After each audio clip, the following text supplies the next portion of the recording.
ingin mencari pasangan hidup lagi. Tak terduga, baru saja muncul, mendapat pujian tinggi dari seluruh tamu pria.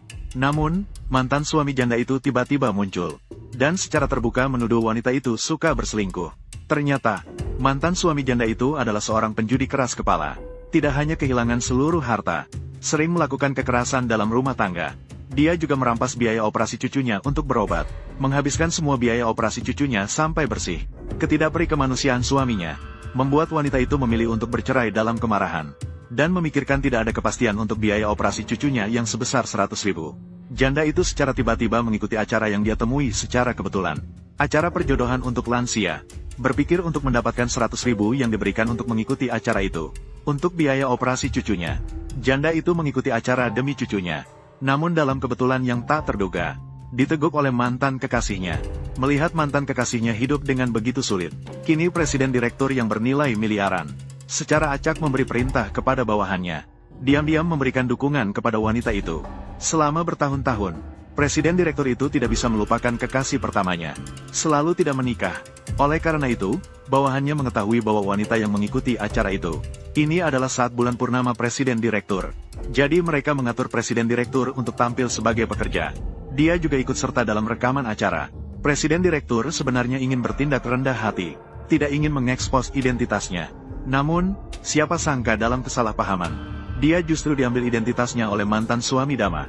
Melihat mantan suami Dama terlibat dalam kesulitan dengan Dama, penanggung jawab acara salah mengira bahwa pria itu adalah presiden direktur, lalu secara acak mengatur pria itu untuk tampil dalam acara. Tanpa disadari, presiden direktur yang sebenarnya adalah pekerja cuci mobil di acara tersebut. "Kakak, kenapa kamu ada di sini? Jangan buang waktu lagi. Segera perkenalkan diri." "Halo semuanya, nama saya Huang Sume. Saya berusia 50 tahun. Belum menikah. Selanjutnya, silakan para tamu pria bertanya kepada Nona Huang. Tamu pria kita sudah siap. Silakan pilih tamu pria yang paling menarik hatimu." Meskipun tidak bisa melihat wajahnya, namun sikapnya tegap, jauh lebih baik dibandingkan yang lain. Selanjutnya, silakan para tamu pria bertanya kepada Nona Huang. "Ketua, tenang saja. Tamu kami semua telah dipilih dengan hati-hati. Dia pasti tidak akan tertarik. Xiao Huang, saya sebelumnya suka mengorok. Apakah kamu keberatan? Bagaimana keadaan tubuhmu? Anak saya sudah berusia lebih dari 40. Dia selalu menginginkan seorang adik. Saya ingin bertanya, Nona Huang, selamat pagi. Nama belakang saya adalah Zhou. Saya adalah seorang pekerja cuci mobil. Pendapatannya tidak tinggi. Saya ingin bertanya, jika pasangan Anda menghadapi situasi seperti saya, apakah Anda keberatan? Suara ini, kenapa rasanya begitu familiar? Tidak keberatan. Saya pikir dua orang hidup bersama, tidak ada hubungannya dengan status sosial. Dua orang bisa saling mendukung, saling membantu, bersama-sama bisa menghadapi kesulitan. Hal yang paling penting. Direktur, bukankah kamu bilang aku berpegangan tangan dengan Sumei? Bagaimana bisa membuat orang miskin ini saling melirik penuh arti dengan dia? Tamu pria nomor 7. Waktu bertanya Anda terlalu lama. Bagian ini harus kita potong semua. Kakek ini merasa miskin. Kenapa masih pamer? Iya benar. Apa gunanya berbicara begitu baik? Pada akhirnya masih tidak bisa menjodohkan. Belum cukup. Segera kirim VCR. Biarkan kakek ini memetukan lampunya sendiri. Jadi kita akan menunjukkan klip singkat. Perkenalan singkat tentang Nyonya Huang. Nama saya Huang Sume. 3 tahun lalu, putra saya meninggal dalam kecelakaan. Cucu perempuan saya suket lagi. Setelah bercerai dari pasangan, sendirian membawa cucu. Hidup sendirian. Bagaimana situasinya? Semuanya tiba-tiba berubah. Mari kita wawancarai. Para tamu pria yang terhormat. Anak yang baik sudah tiada. Siapa yang mau membayar utang saya? Iya benar. Juga membawa cucu. Menikahinya. Saya lebih baik menikahi beban. Tamu pria nomor 7. Apakah ada yang ingin kamu katakan? Nyonya Huang, tahun-tahun ini pasti tidak mudah, ya? Hidup sendirian tidak nyaman. Masih harus merawat cucu perempuannya yang suket. Kamu benar-benar sangat kuat. Sume, kamu hebat juga. Seseorang benar-benar mendukung Anda. Jangan-jangan dia pria kesayanganmu. Kamu berkata seperti itu. Terasa seperti kamu mengenal Nyonya Huang. Apakah kamu dekat dengannya? Ya dekat, tentu saja dekat. Aku sudah mengenalnya selama bertahun-tahun. Benar kan, Sumei? Dewa Hu, aku sudah lama tidak berurusan denganmu. Jangan gunakan masa lalu untuk menekan saya. Aku tahu, saya tidak sedang menyarankan orang-orang tua itu. Segera metukan lampunya, kamu itu seperti beban. Aku khawatir mereka tidak bisa mengendalikannya. Xiao Wang, setelah sampai kantor, periksa informasi tentang tamu pria. Segera kirimkan padaku, terutama yang nomor 2. Masih ada 2 lampu yang belum padam di panggung. Selanjutnya adalah giliran pemilihan kembali Nyonya Huang. Nyonya Huang, silakan masuk ke tamu pria yang paling ingin kamu pilih. Aku sekarang, dalam hati sudah ada pilihan. Meskipun tidak tahu, apakah kita pernah bertemu sebelumnya, tapi saya bisa merasakan kesabaran dan kebaikanmu. Perasaan yang kamu berikan padaku, persis seperti cinta pertamaku 30 tahun yang lalu. Persis sama. Nyonya Huang berhasil menggenggam tanganku. Kenapa? Lampu orang tua ini masih menyala. Maaf, rekan-rekan. Saya akan segera menangani ini. Metukan lampunya. Apa yang sedang terjadi? Milikku. Mengapa lampuku metu? Metukan mikrofon. Jangan biarkan dia berbicara. Kamu telah memetukan lampu. Aku tahu. Tadi kamu melakukannya untuk menjaga muka saya. Terima kasih. Apa situasi ini? Tadi, memetukan lampuku. Sekarang juga tidak membiarkan saya berbicara. Kamu harus menjelaskan dengan jelas. Siapa yang bertanggung jawab atas acara ini? Diam.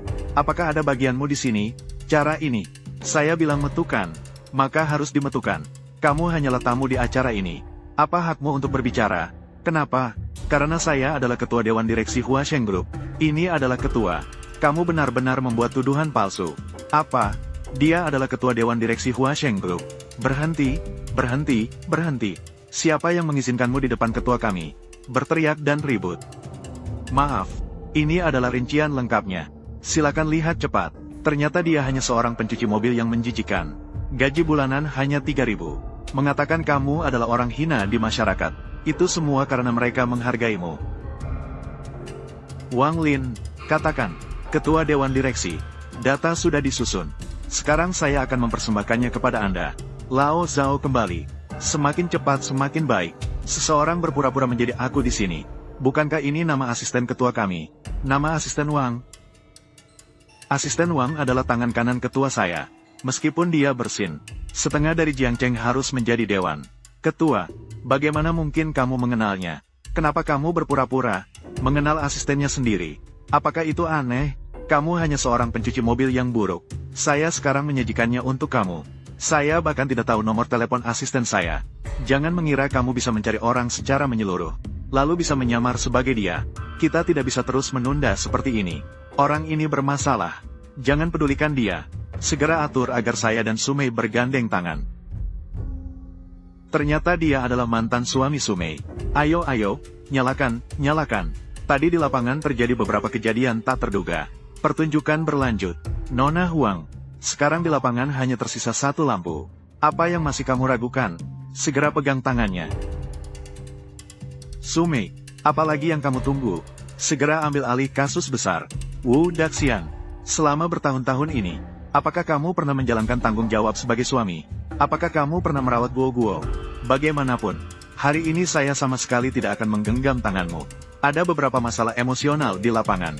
Sepertinya cinta yang indah selalu membawa sedikit kepahitan. Mari kita berharap Huang Sumei akan berubah pikiran. Bukan, cucu kita ada di rumah suket. 100.000, kamu tidak mau. Apa operasi yang pernah kamu lakukan saat kecil? Ayo, ayo. Cium sedikit. Wu Daxian, kamu benar-benar menggunakan nyawa Guo untuk memaksa saya. Dia adalah cucu kandungmu. Apakah kamu masih manusia? Sumei melihat pelaku dan menyadari. Jangan omong kosong ini padaku. Sumei melihat pelaku dan menyadari. Jika saya yang melakukan, itu sudah cukup. Apakah kamu mau menggenggam atau tidak? Atau tidak menggenggam? Kamu sudah mengambil 1 sen pun. Maafkan saya, Sumei. Sumei melihat pelaku dan menyadari. Saya tidak menarik. Ayo datang ke sini. Lepaskan. Biarkan aku pergi. Biarkan aku pergi. Maaf Sumei. Celanamu sudah robek. Dari mana Anda mendapatkan uang untuk membeli bunga? Saya melakukan pekerjaan sambilan di kota. Sumei, sekarang saya memohon padamu. Ke depannya, tunggu sampai saya mendirikan perusahaan besar.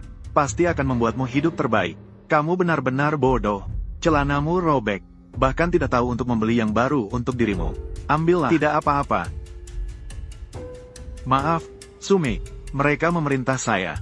Memaksaku. Seharusnya saya sudah di atas panggung. Hanya untuk memastikan identitasnya. Jadi terlambat satu langkah. Jangan ambil gambar. Orang tua malang ini gila. Bahkan memperlakukan wanita saya seperti itu. Wanita kamu. Apakah kamu layak menjadi suami Sumei? Saya adalah presiden direktur Huasheng Group. Kamu bilang, apakah saya layak? Wanita tua ini adalah presiden direktur Huasheng Group. Itu adalah gelar di bawah acara tersebut. Nyonya tua ini adalah ketua grup Huasheng. Dia akan metu. Wu Daqian. Identitas kamu. Saya sudah menyelidiki dengan jelas. Di sini terdapat semua data milikmu. Kamu tidak memiliki pencapaian apapun. Terlilit utang. Bahkan berutang banyak untuk berjudi. Orang seperti kamu, sama sekali tidak layak menggenggam tangan Sumei. Kamu benar-benar berani. Bahkan identitas saya sebagai presiden direktur berani dipalsukan. Apakah kamu tahu apa akibat dari ini? Baiklah, kamu benar-benar berani sekali. Berani menuduh presiden direktur. Apa situasi ini? Jangan tertipu oleh dia. Siapa ketua dewan direksi ini? Saya sudah mengenalnya selama bertahun-tahun. Dia itu orang seperti apa? Aku paling tahu tentang ini. Saya ingin melihatnya. Seberapa lama kamu bisa angkuh? Zelian, jangan bersaing dengan dia. Dia kembali dan langsung menjadi gila. Kita bisa menghindarinya. Ya sudah, kita hindari saja. Baiklah, saya sudah tahu. Kamu sudah memiliki hubungan dengan pria liar ini. Sudah sepantaran ini. Masih saja melakukan hal-hal yang tidak beres. Panggil Satpam keluar. Tangkap gadis tua ini. Satpam. Jika kamu berani menyentuh selai rambut Sumei, aku akan melawanmu sampai metu. Pasang dia untukku. Apa yang sedang kamu lakukan? Lepaskan dia. Lepaskan dia. Kamu ini rubah tua yang licik. Minta dihormetu tetapi tidak menghormetu, ya? Karena kalian berdua tidak ingin menghormetu. Lepaskan pakaian mereka. Lepaskan. Biarkan mereka juga tampil di televisi. Direktur Zhang, ini. Lakukan sesuai yang dikatakan ketua dewan direksi. Ini masih bisa dibicarakan. Pastinya adalah sudut lawan. Ayo bertindak. Jangan bergerak. Jangan. Sumei, berhenti.